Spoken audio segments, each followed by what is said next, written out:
So hey guys, it's Victor James. Hopefully you've been liking these videos. If you're new, subscribe and follow and click the little bell for notifications. I'll be posting a new video from the Ableton MasterClass every few days. So make sure you also bookmark our Ableton Live MasterClass playlist right here on YouTube.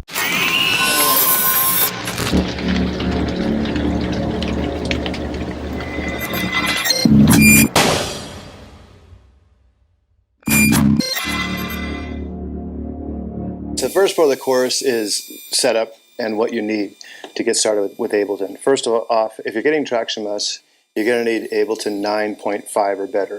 Ableton 9.5 or better. I create these tracks in 9.5, and that way if you have 9.5 or you have 10 or you have 11, you're good to go. And it's got to be standard. Now, it can't be LE. It can't be light or any of the other stuff that comes with, say you buy a controller and it comes packed with Ableton LE or light or whatever that kind of stuff is. Those are just pretty much to get your feet wet and record songs at home. It gives you like 8 tracks and they're fine.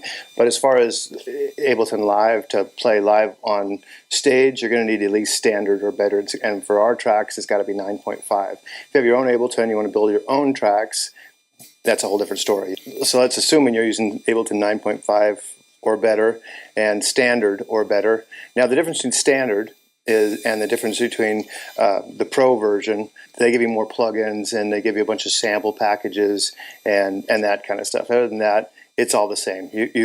Standard is more than enough. You've got the plugins you need, like your compressors and that kind of stuff, and you're good to go. And you can use VSTs, which are other plugins you can add on. But standard is fine. You don't need all of the extra stuff that Ableton gives you with the Pro. Again, 9.5 or better, standard or Pro, whichever you prefer. The LE won't work. The light won't work. Any of the other stuff like that will not work. Even running your own backing tracks, because it only gives you 8 scenes. And so if you're running stereo backing tracks, you only have 8 songs in a set, that's fine. You're going to be calling up sets each time. So your best bet is to upgrade to a standard if you want to really do this right. And then as far as computers, you can use PCs. I prefer Macs, that's what I use, but PCs work fine. I don't know a lot about PCs. I haven't used them since like Windows XP or whatever that was. So I use MacBook Pro. You do want something with at least, quad core is what I would say, is quad core with at least 16 gigs of RAM. 4 gigs of RAM is fine, it'll work. But, if you're going to do this and do it right, I would go with quad core, 16 gigs of RAM, and even your hard drive. If you were to replace your hard drive, like this one, I took out the hard drive and I replaced it with an SSD drive, which is a solid state drive, and whatever computer you're using, PC or Mac, you're going to get at least 3 or 4 times faster computer with that solid state drive.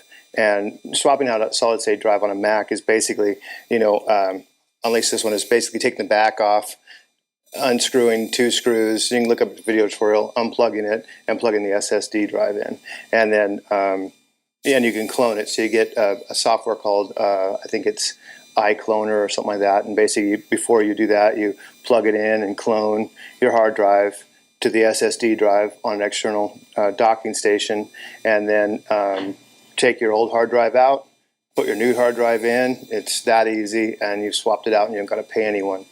As far as the MacBook Pros, now this one right here is a 15-inch 2011. It's a processor is 2 gigahertz. It's an i7, and it's I've got 6 gigs of DDR3 RAM with a solid-state 500 gig drive in it. Now, here's a little secret you can do, and you can look up video tutorials, and I'll have some links to these as well.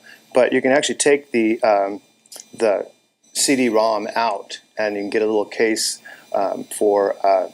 off Amazon for like $15, and basically you can put another drive inside where that CD-ROM was and install it back in your computer, and it's really easy to do. There's tutorials on YouTube that shows you how to do it. With these older MacBook Pros, it's really easy to do. You take them out, put another hard drive in, then you have 2 hard drives in your computer. So say you got an SSD drive, you can have the solid state drive. So when I say SSD drive, I mean solid state drive. and that has your operating system and Ableton on it. And you can even get like a 250 gig one. And then you can get a 500 gig old school drive, like rotary. You want to get at least 700 speed though. And you can put that where your CD-ROM is. And then you can actually store all your files on that one and just use a solid state drive for your operating system. So that way your Mac's faster, but you're not spending as much, and also you have a lot more storage because when you're running backing sets, they do take up a lot of space. You figure 15 songs with 10 tracks each, you're looking at about 6 gigs of space just for 15 songs, 6 to 7 gigs of space. Anyhow, so, but like I said, these older MacBook Pros, and I love them. I've been, you can see this one's all dented up. And it's seen a lot of road. It's blown off a stage in a windstorm and crashed, and I picked it back up, plugged it back in, and it worked fine. The newer MacBook Pros, like the brand new ones, the 2017, 2018, 2019, I'm not really a big fan of since Jobs died. So I actually go and get like the 2011, 2012, 2013, even 2014 early ones, just because they're basically the same CPU, and they run just as fast. And like this one, this 2011, you can get them off of OfferUp or eBay or something like that for under $500, and then with 16 gigs of RAM. It might be for something, and then you got to buy the 16 gigs of RAM.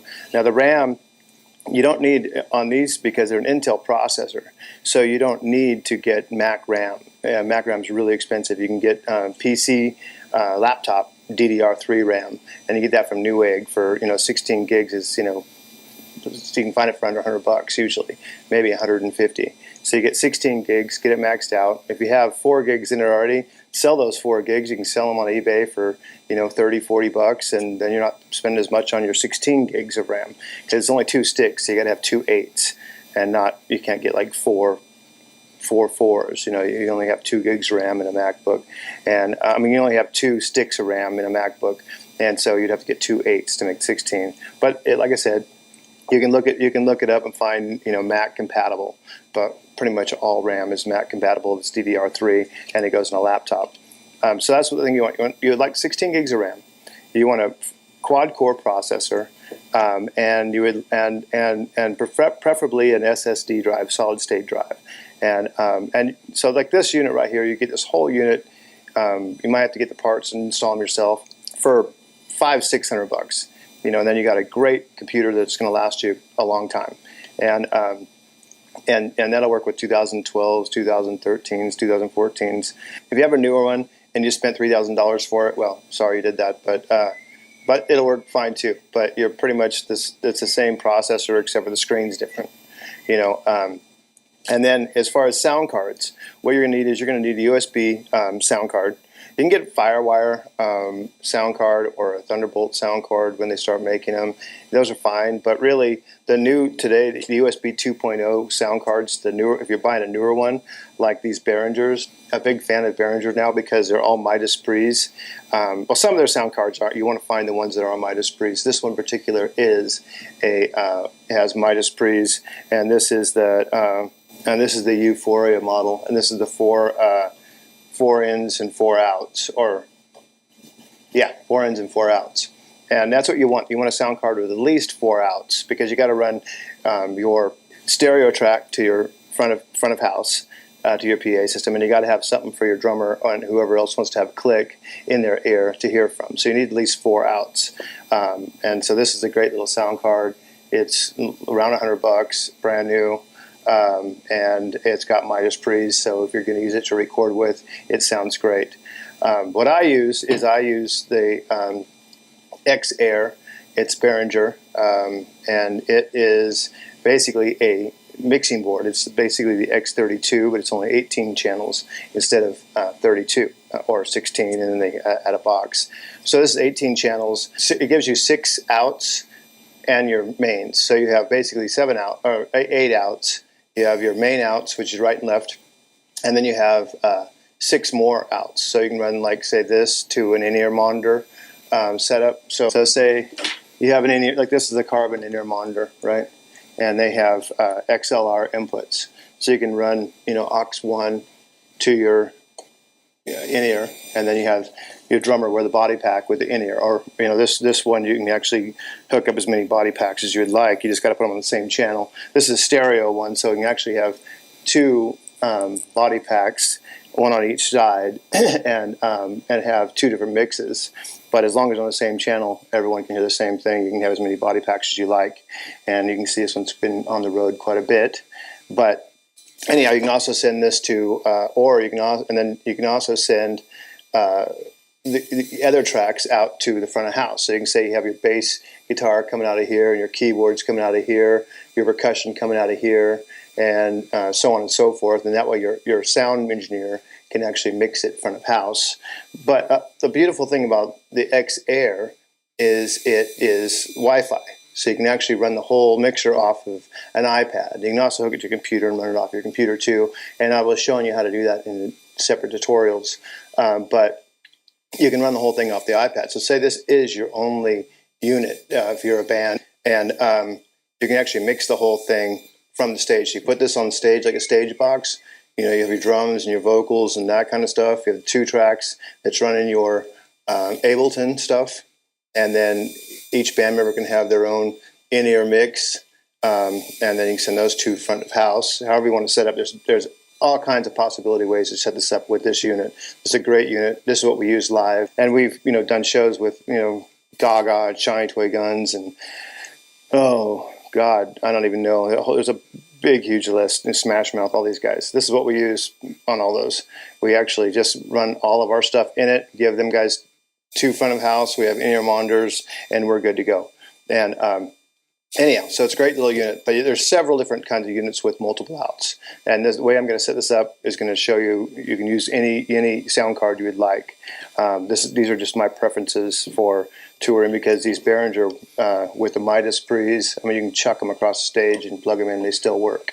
And now with the USB, even though these are all USB, some people say, oh, you got to use Firewire, and you got to use Thunderbolt and that kind of stuff, not to run backing tracks or even to record. This is what I use to record all of our music, and this when I'm on the road and we're in a hotel room. The USB now, they have them pretty much flawless. I mean, I've never had any issues with this. I was running the PreSonus board, and that is a Firewire. I used to have tons of problems with the Firewire. So when a friend of mine was like, no, man, the new USB sound cards, they're great. The older USB sound cards I wouldn't go with, something that's like 10 years old, I just wouldn't even try it. But stuff you can still update the firmware on, their speed is perfect for this kind of stuff. And so anyhow, USB, come out of the USB from your computer and plug it right into the USB slot in your sound card there or there. And this is what you need. All you need is something this big, $100, MacBook Pro, preferably from me, or a PC. You can get a really nice, this like 2011, 2012 for and upgrade to 16 gigs of DDR3 with SSD drive for $600-700 tops, and a lot of times lower than that. I think I just got my wife, who's a singer of the band, the 2011 2.2. We upgraded to 16 gigs of RAM. We put a 500 gig SD card, and I think the whole thing, after getting things used here and there, and cost us like $450. And it's an amazing computer. It thing runs great. But to get set up, that's what I would say. I would say you need a MacBook, PC if you have to, and a little sound card like this. If you want to get bigger and better and do a lot more things, you can get something a little more like this. This runs about $500 and some, brand new, used. I don't know. And this runs you under $100. So those aren't exact prices, but they're around about. And if you go to Z Sounds, you get them on payments with no interest and no credit check. So you're looking at $50 a month for this thing for 12 months. Which isn't bad, and this is an amazing unit, especially if you go to start recording your own stuff. These are all Midas pre's, and they can say, and Behringer markets it as designed by Midas, but I actually know the guys at Behringer, and this is the exact same board that Midas sells their version, except for it says Midas here. The only difference is the firmware. So your plugins are different, but they don't do much different than these do. I mean, the plugins, these things that come, in the unit itself are amazing. So anyhow, I'm not getting paid by them. I'm just saying, since Midas bought them out, they're amazing. And this is the only unit I use live. So again, that's your basic setup. This is what you need. So for this module, that's what we were focusing on, is what you need to get going. And this is it.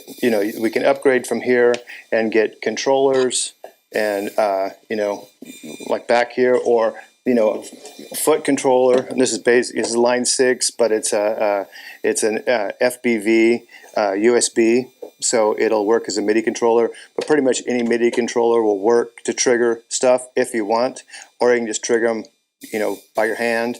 But anyhow, they're all MIDI controllers are the same. When we show you how to map them, you can map them to any MIDI controller. And that's to go from song to song, start, stop, that kind of stuff. We're going to show you how to map that in Ableton. All right, so that is it for this module, and we will see you on module 2, which is choosing the sound card that's right for you. I know we kind of walked into that a little bit here, but module 2 is basically going to say choosing the sound card that is right for you and how to hook them up and get them going. All right, we'll see you on module 2.